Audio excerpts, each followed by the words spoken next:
Boa noite, pessoal. Eu agradeço muito, ao Instituto Parajás. Estou muito feliz de estar no webinário Parajás, Educação do Século XXI, que maravilha! E ao UFMG, também ao UFABC, ao meu programa e à FAPESP, Então, vamos lá. O que eu vou estar discutindo hoje, que a gente vai estar conversando, eu vou fazer uma breve apresentação sobre a minha pesquisa. Depois a gente vai passar um pouquinho pela teoria das representações sociais e a teoria do núcleo central, para entender a pesquisa, tá? Depois eu vou explicar o que é uma automatização da coleta de dados e como que se articula o pensamento computacional com a automatização. Depois eu vou estar conversando sobre os efeitos da automatização quando é seguida por roteiro. Pois é, gente, o roteiro tão presente nos laboratórios, infelizmente. Daí eu vou estar falando um pouquinho dos resultados da minha pesquisa de doutorado, que já estão concluídos, E na sequência eu vou mostrar duas análises, tá? Depois eu vou intercalar com as leis vigentes, depois o impacto que isso tem na formação. Vou trazer para vocês vão acabar entendendo que a gente ainda segue as diretrizes de 2001 por conta das representações sociais, tá? Depois nós vamos fazer umas reflexões de professores que trabalham com automatização, mostrar alguns desafios e também pensar se a automatização não é só apertar um botão, E depois as conclusões. Vamos lá. Então, eu aqui coloquei para vocês que desde o mestrado eu pesquiso a automatização da coleta de dados. Se vocês forem ver no mestrado, no doutorado e também no doutorado de sanduíche lá em Portugal, vai ser a mesma coisa, tá? Então, aqui eu agradeço muito a FAPESP, como sempre, Vamos lá, gente.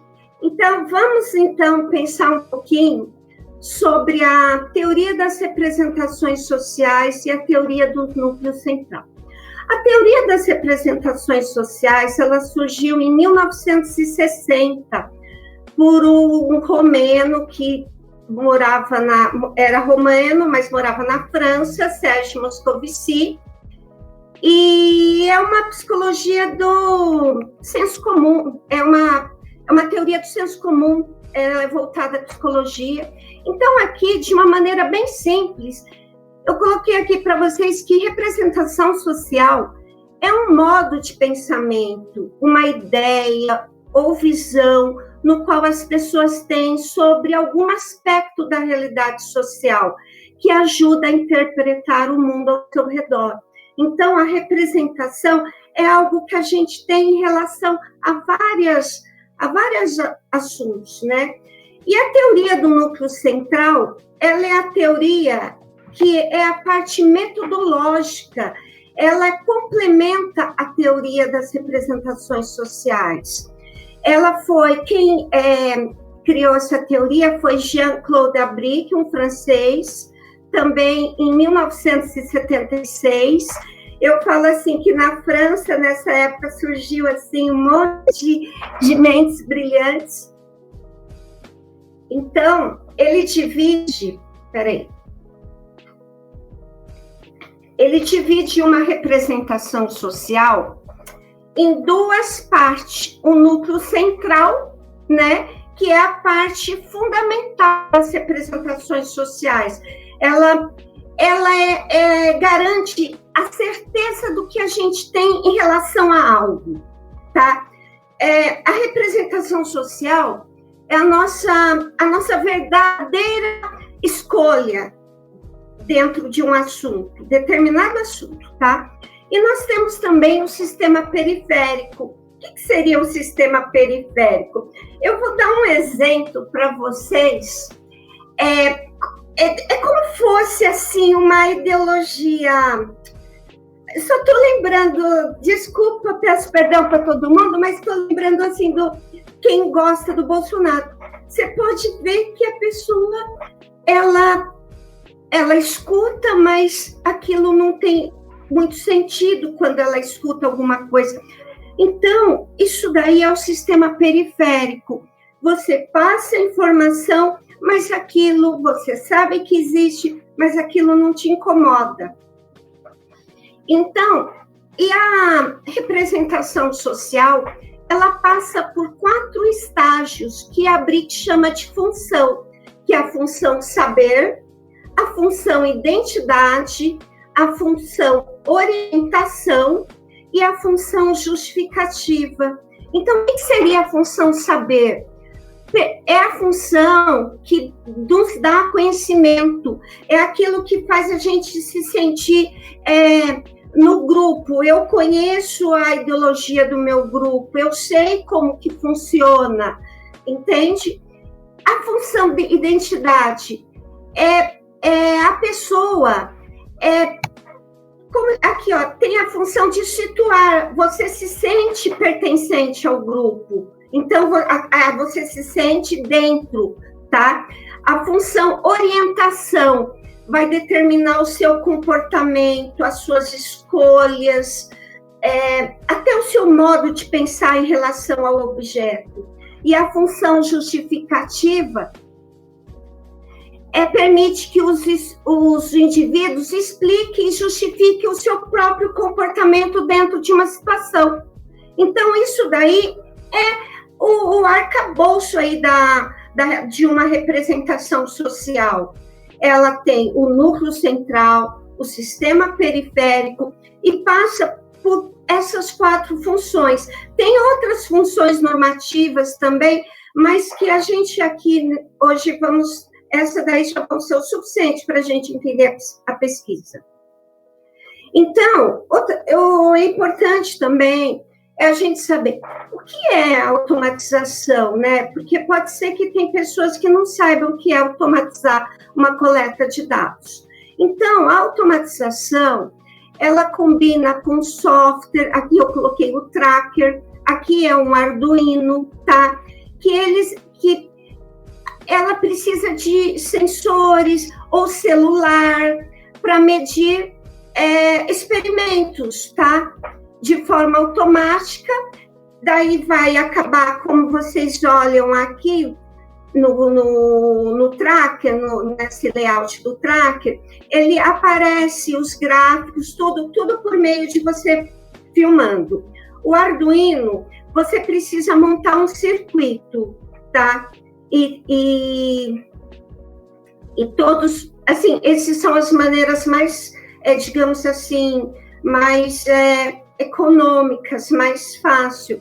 O software tracker é gratuito, então, quer dizer, ele enriquece muito a experimentação.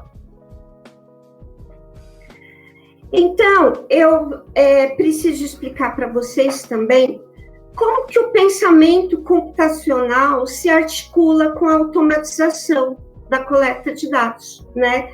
Porque essa minha pesquisa, eu escrevi na época o projeto em 2021, e a lei, ela é de 2023, mas como eu tinha feito um mestrado, a gente fez um curso de extensão, nós entendemos como que a parte metodológica, né? A gente teve uma prática da parte metodológica para avaliar como que uma representação funciona. Então, eu pensei na parte metodológica, não tem que ter o pensamento computacional, tem que dar liberdade para o aluno, né? Então, aqui, olha, a automatização da coleta de dados, ela se articula com o pensamento computacional ao permitir a elaboração de algoritmos. Pode usar o Arduino com Python, dá para fazer experimentos assim incríveis, tá? Mas o Arduino geralmente ele usa a linguagem baseada na C++, tá? E eles controlam sensores é super baratinho, tá? E interpretam os dados, identificam padrões, tornando o processo rápido, eficiente e preciso. Só que para isso acontecer, o professor, a intencionalidade docente, o professor, ele não dá para seguir um roteiro, sabe? Aquele roteiro que tem, aquele roteiro, ele não dialoga com o pensamento computacional, porque o pensamento computacional, ele precisa da liberdade para o aluno, né? E o roteiro, ele tem todo um rigor, não que o rigor, eu não estou falando aqui também que o rigor não seja necessário, ele é necessário, eu estou falando do modo da experimentação, o modo que está sendo coletados os dados, a importância que está dando para a atividade experimental. Ela não pode estar se resumindo a um relatório, né? Então, o professor, a intencionalidade docente no laboratório didático de física é fundamental. As escolhas estratégicas, e eu vou falar uma coisa para vocês. Eu estive lá na UFABC, num curso de licenciatura em física. Os alunos eles não aceitam que não tem um roteiro. Como assim? Ficam tudo parado. Quer dizer, a gente se acostuma a seguir uma norma. Isso é instrucionista. O laboratório ele não pode ser instrucionista. Ele tem que ser uma exploração, ele tem que ser o construcionismo. Valente fala muito sobre isso, tá? Então, esse modo, com o relatório e seguido de um roteiro, é instrucionista, tá? E ele não conversa com o pensamento computacional. Então, para isso, o professor precisa escolher várias estratégias, plano A, plano B, plano C, para fazer com que o aluno pense, tá? E as atividades precisam promover reflexão pedagógica. As atividades experimentais, a pessoa está sendo formada para ser licenciando em física, então ela precisa saber ensinar também por meio da experimentação. Então, ela precisa ter as reflexões pedagógicas, ela tem que enxergar nos experimentos quais capacidades que vai estar desenvolvendo, as atitudinais, conceituais, procedimentais, perceber para se articular com as diretrizes atuais, a BNCC, entende? Então, o que acontece? O que anda acontecendo? O efeito da automatização da coleta de dados seguido de roteiro, porque nos resultados da minha pesquisa, bastante alunos trabalham com Python, com Arduino, mas do método científico, seguindo a observação, hipótese, experimentação e análise dos resultados. Isso tratado as diretrizes de 2001. Mas, como eu disse, não que não seja. A gente precisa acrescentar coisas nesse método científico. Então, o que esse ciclo acontece?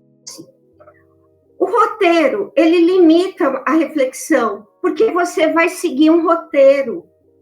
Quer dizer, o foco do experimento fica na obtenção de resultados, porque você precisa, toda semana fazendo relatório, toda semana aula experimental. Às vezes, você não tem um feedback do seu primeiro relatório, já fez o primeiro, o segundo, o terceiro, o quarto, quer dizer, daí você vai ficando meio mecânico, você precisa dos resultados, a interpretação vai reduzindo a interpretação dos fenômenos, tá? Você valoriza a rapidez, precisão, quer dizer, a coleta de dados se torna uma etapa mecânica do relatório científico. Até eu coloquei aqui, ó, capa, resumo, introdução e objetivos, procedimentos experimentais ou métodos, os materiais e métodos, resultados, conclusão, referência bibliográfica. Quer dizer, o que a pessoa, o licenciando refletiu aí em relação a como ensinar por meio desse experimento. Então, gente, aqui, olha, o pensamento computacional, ele precisa, aqui é observação, aqui é uma decomposição de problemas. Quer dizer, o aluno ele tem que se debruçar, pensar como ele vai decompor em parte esse experimento, o que ele vai utilizar. Ele vai ter que reconhecer padrões, ele vai ter que abstrair, como se diz, reduzir o problema para chegar num foco mesmo do problema. E aqui na criação de algoritmos, ele vai ter que criar um código de programação. Mas eu falo para vocês, sabe, vou lá pôr no chat GPT. Você entendeu? Não dá, sabe? Daí é melhor ficar com a coleta manual, sabe? Daí é melhor ficar com a coleta manual.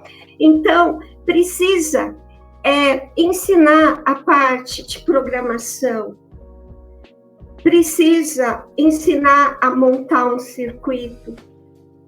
É fundamental eu costumo falar que depois da pandemia, a gente entrou na quarta evolução industrial. Já chegamos na simbiose do homem e da máquina, não tem como voltarmos atrás, não tem como a educação ficar analógica, tá? Só que se a gente consome a tecnologia para uso próprio, como uma ferramenta para entregar logo um relatório, né? Cadê a nossa cognição? Como que a gente vai estar desenvolvendo o pensamento computacional? Por isso que eu falo, o roteiro, ele tem que ser extirpado, ele não dá para ele ficar junto com Arduino, com Python, com recursos digitais, não dá. Ele precisa, lá, até na coleta manual, a gente sabe que ele não fornece uma aprendizagem significativa, né? Então, vamos lá, gente. Daí o resultado, eu trago para vocês o resultado da minha pesquisa do doutorado. Eu pesquisei 19 instituições públicas do estado de São Paulo, tá?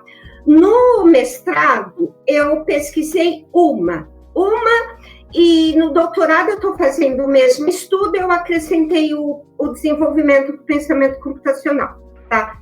Então, o mesmo resultado que eu encontrei em uma instituição, eu encontrei nas 18, tá?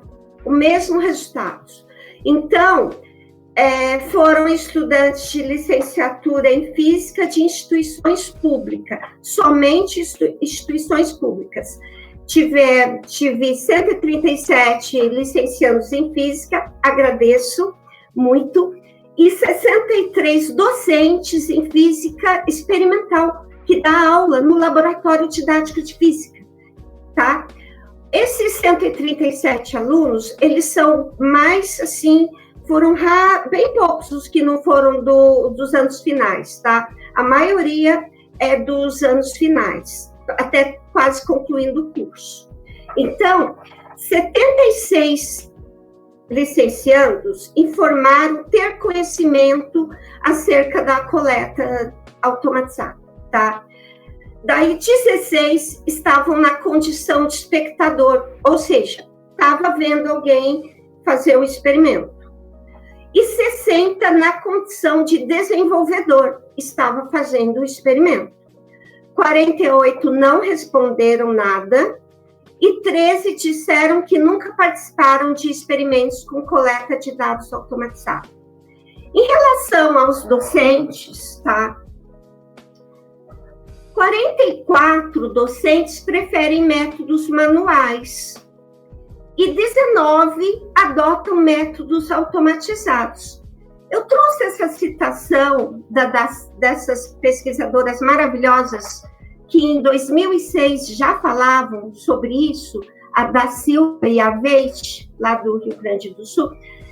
Elas estavam falando nesse artigo sobre o Arduino, tá? Não faz sentido introduzir novas tecnologias usando os métodos tradicionais de ensino, que têm se mostrado poucos efetivos para uma aprendizagem significativa. Nós não vamos entrar na seara de aprendizagem significativa, mas eu acrescentaria que os métodos tradicionais que têm se mostrado poucos efetivos para a formação do licenciando em física, né? Dá para aproveitar também. Então, agora eu vou apresentar para vocês essa análise, é a análise prototípica. Ela é gerada no software Iramutec, tá bom? E para eu conseguir esses dados, eu apliquei a TALP, que é uma técnica de associação livre de palavras. Então, a pessoa, ela fala 5 palavras. E daí, essa técnica, ela tem toda uma estrutura analítica que gera essa análise prototípica, tá? Então, aqui, observem que nós temos o núcleo central, nós temos a frequência, a ordem média de evocação, a primeira periferia, que é o sistema periférico, a zona de contraste. O que seria a zona de contraste? A zona de contraste é o nosso calcanhar de Aquiles, aquilo que a gente não gosta, tá? E a segunda periferia, ela não tem impacto nas nossas escolhas, mas é legal para a gente analisar qual é os termos que caíram na segunda periferia que não tem impacto. Então, aqui, o termo indutor foi a automatização da coleta de dados. Olha só, gente, a gente está falando, a gente tem que lembrar que nós estamos falando da automatização da coleta de dados de uma atividade que acontece no laboratório didático de física. Então, no laboratório de física, é o cerne da formação, né? A parte experimental é maravilhosa. Então, olha só, o que foi mais evocado: sensor, Arduino, rapidez, software e precisão.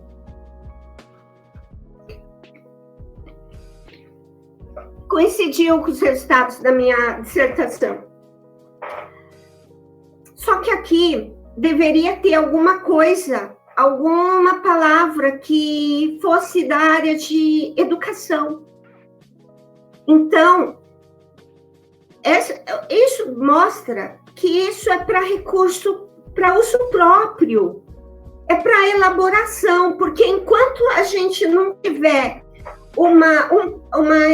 enquanto a gente tiver o roteiro, a gente vai ter esses resultados.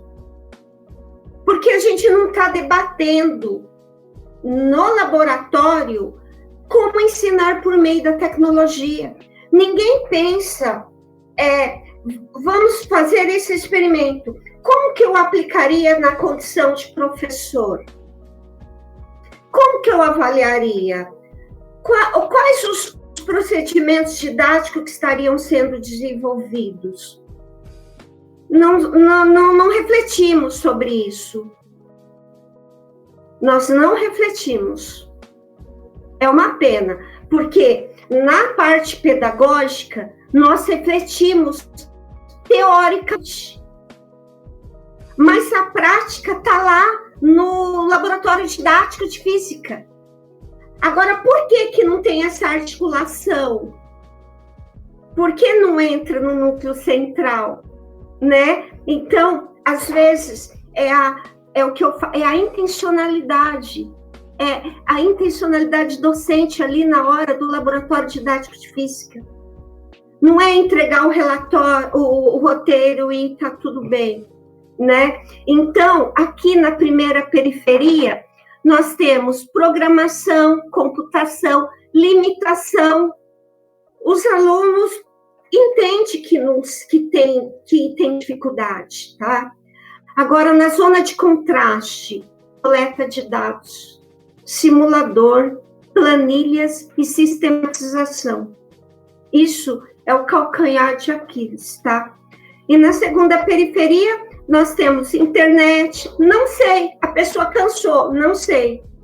Componentes eletrônicos, praticidade, inteligência artificial, quer dizer, daí vai o que lembrar, tá bom? Vamos lá. E agora, a mesma análise, eu vou sobre o pensamento computacional. Então, eu falei, quais são essas representações em relação ao pensamento computacional, né? Deu simulador. Todo mundo gosta do simulador. Acha que a programação desenvolve o pensamento computacional e acha que o uso de software também. Mas a gente percebe que não tem uma sistematização. Parece que a representação ela está meio distorcida, porque simulador não desenvolve o pensamento computacional. A programação sozinha também não desenvolve, o software também não desenvolve, né? A primeira periferia, logo de cara, eu não sei, tá? E uma frequência de 72, preocupante. Experimento, resolução de problemas, daí aqui são todos os argumentos, mas que não estão no núcleo central, tá? E na zona de contraste, olha, gente, apareceu a internet das coisas, aqui a IoT, abstração, criatividade, BNCC. É porque se os professores formadores não têm apreço a BNCC, estão mais ligados aos PCNs, quem se forma também vai ter uma certa aversão com a BNCC, né? Daí aqui está coleta manual, reflexão e jogos, tá? Aqui, olha só que interessante. O sensor veio parar na segunda periferia. Isso é uma prova dos 9 para a gente entender que o sensor é para uso próprio. Se ele estivesse aqui no núcleo central, daí fala, nossa, o sensor dá para trabalhar, mas não. O sensor veio parar na segunda periferia, tá? Então, gente, e ainda a gente tem as leis vigentes, né? Nós temos a lei 14.533, marquem essa lei, tá, gente? Essa lei, ela fala exatamente sobre a automatização e a coleta de dados. Eu brinco, assim, que em 2023 eu fiquei na lei, porque existe uma lei que tá embasando a minha tese, sabe? Ela fala sobre a automatização e o pensamento computacional, é o que eu investigo, né? Então, só que essa resistência à automatização da coleta de dados, juntamente com essa lei aqui, ó, 15.100, que limita a implementação da educação digital, proibindo o celular. É outra seara, mas a gente tinha que investigar, tem essa pesquisa em aberto. quais são as representações sociais que licenciandos em física estão fazendo em relação ao uso de celular. Por exemplo, para utilizar o tracker, o software tracker. Será que eles vão ter... Será que eles vão ter coragem, já que não pode usar celular? Mesmo a lei falando que pedagogicamente pode usar. Mas será? Essa pesquisa precisa ser feita, viu, gente? Essa lei 15.100, porque a gente tem que ver que a automatização, ela não está implementada ainda. A maior parte é a coleta manual, né? E nós temos aí as inteligências artificiais, tudo acontecendo, tá? Então, aqui, as representações sociais dos licenciados em relação ao pensamento computacional gira em torno de simulador, programação e software, e sobre automatização, sensor, Arduino e rapidez. Então, aqui, eu volto a falar, a automatização, olha só, prejudica, o que eles falam, prejudica a formação rigorosa dos futuros filhos. Quer dizer, eles acreditam que a automatização vai atrapalhar o rigor da formação do físico, tá? E também, eu não estou enxergando aqui, que tem peraí, deixa eu ver. Peraí, gente, deixa eu pegar aqui.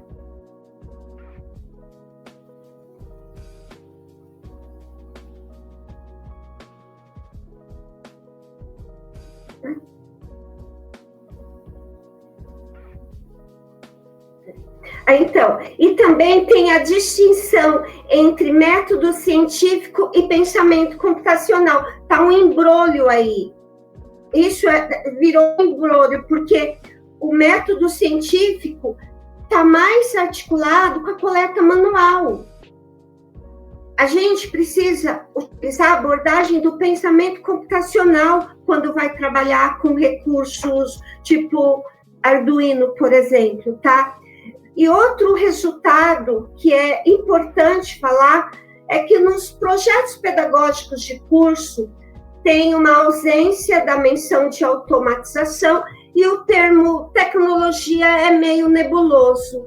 Ele não está bem explicado, sabe? Ele aparece, mas de forma bem nebulosa.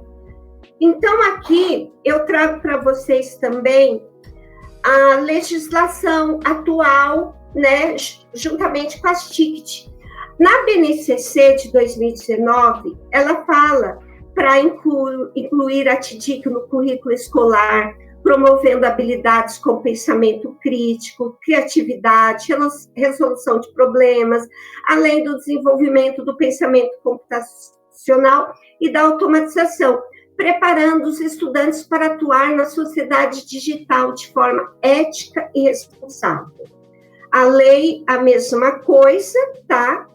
A lei pretende alcançar populações vulneráveis, dar cursos de formação, a PNED busca promover o ensino também de computação. Até 2026, a gente precisa atender essas metas. Daí eu penso, como que faz uma lei para proibir o celular? Mas eu sei que o celular atrapalha, mas é que a gente não sabe ensinar por meio da tecnologia. Então, o celular é melhor desaparecer, né? Só que daí acaba impedindo o avanço da educação digital, tá? Porque a Lei 15.100 permite o uso de celulares na escola apenas quando for para fins pedagógicos. Mas daí, será que o aluno vai querer? Né? Então, por isso que a gente precisa fazer essa pesquisa também. Está aberta essa pesquisa. Então, eu posso dizer para vocês que os nossos cursos, eles seguem fortemente as diretrizes de 2001, porque a formação dos professores formadores segue as diretrizes de 2001, que é o rigor científico, né?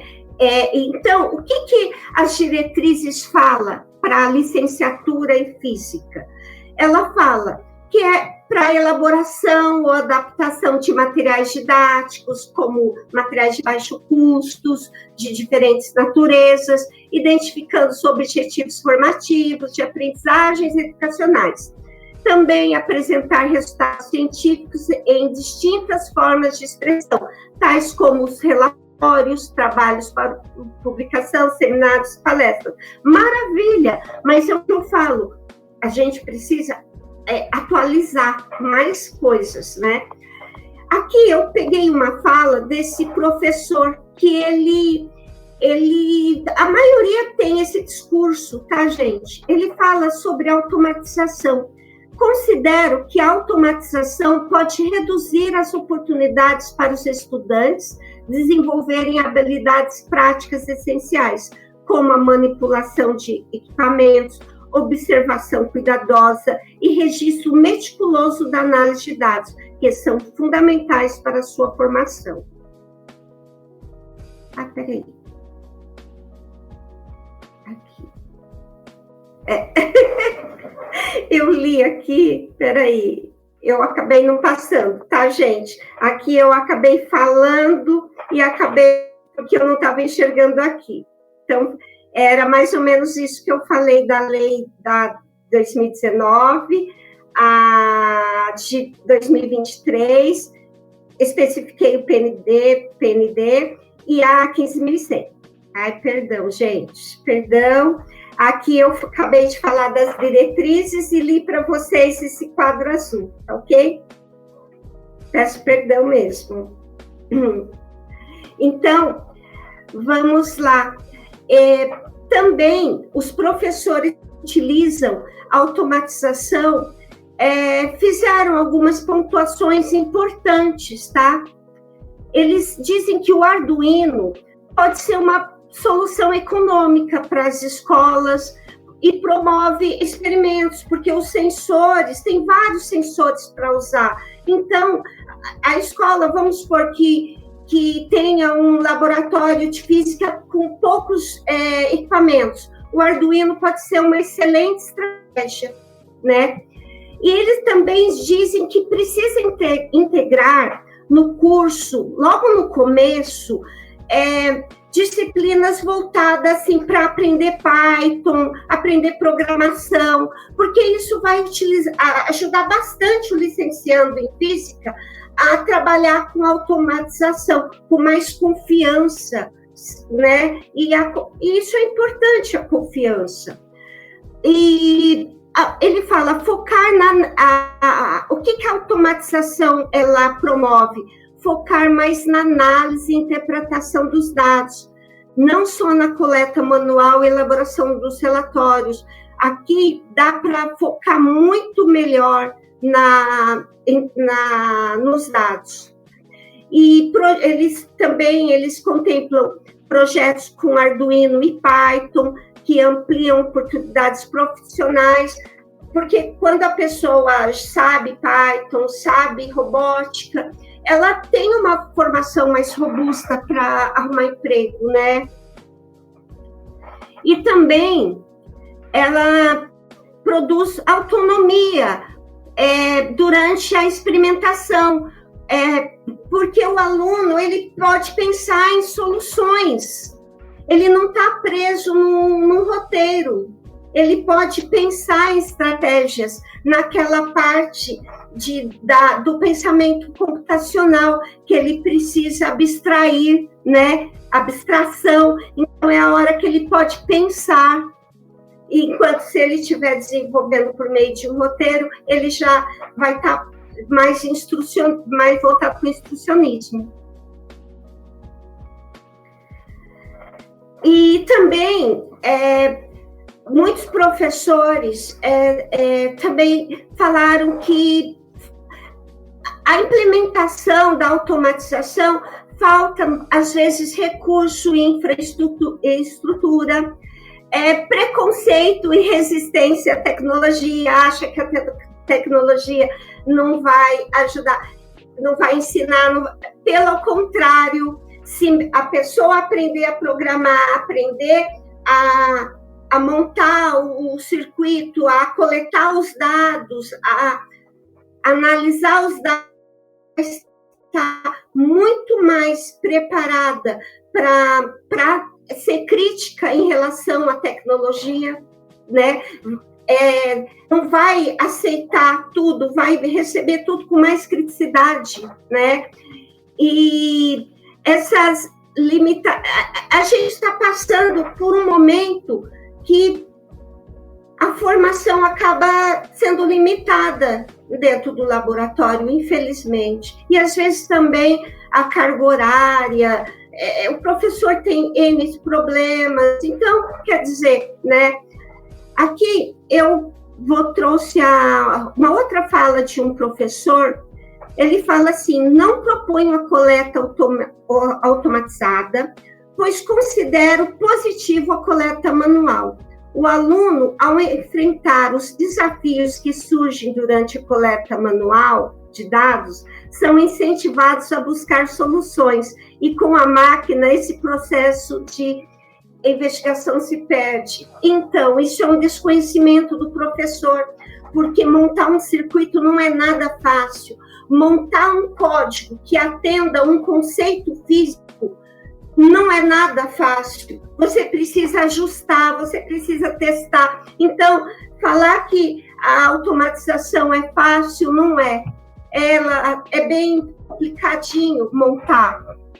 Então, né, eu acho que a gente está faltando conhecimento sobre a automatização. E aqui, né, eu até brinquei, e se automatizar fosse apenas um botão?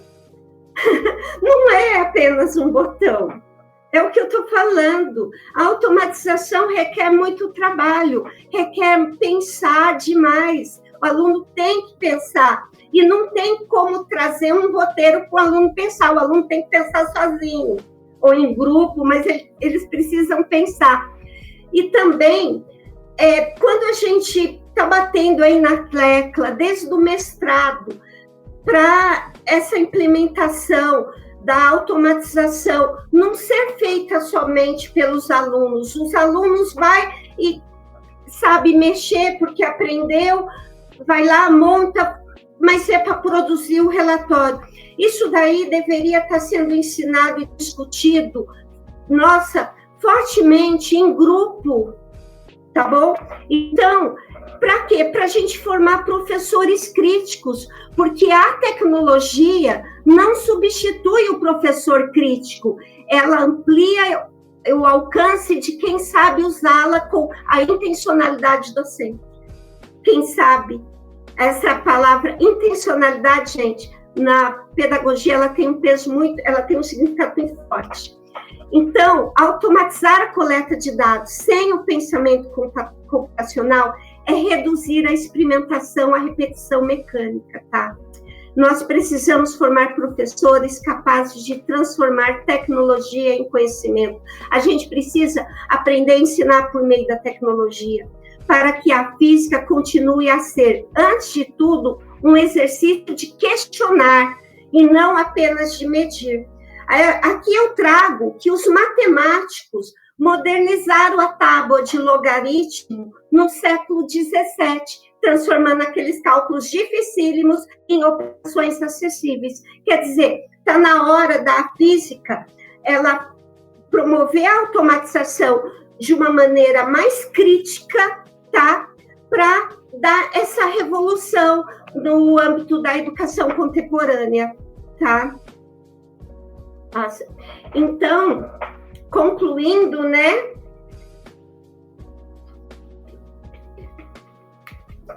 Precisamos promover uma cultura de curiosidade no laboratório didático de física, de protagonismo, no qual o estudante utilize tecnologias digitais como sensores, plaquinha de Arduino, softwares, fazendo análise, mas com confiança, com a vontade de explorar, de mudar valores, e se fizer isso, e se fizer aquilo, poder questionar, mas poder questionar com uma grande variedade de dados, porque os dados são rápidos e precisos, mas a gente pode manipular eles no código de programação, tá? E isso, assim, é fantástico, é muito prazeroso fazer isso, tá bom? E é isso, gente. Muito obrigada. Muito obrigada.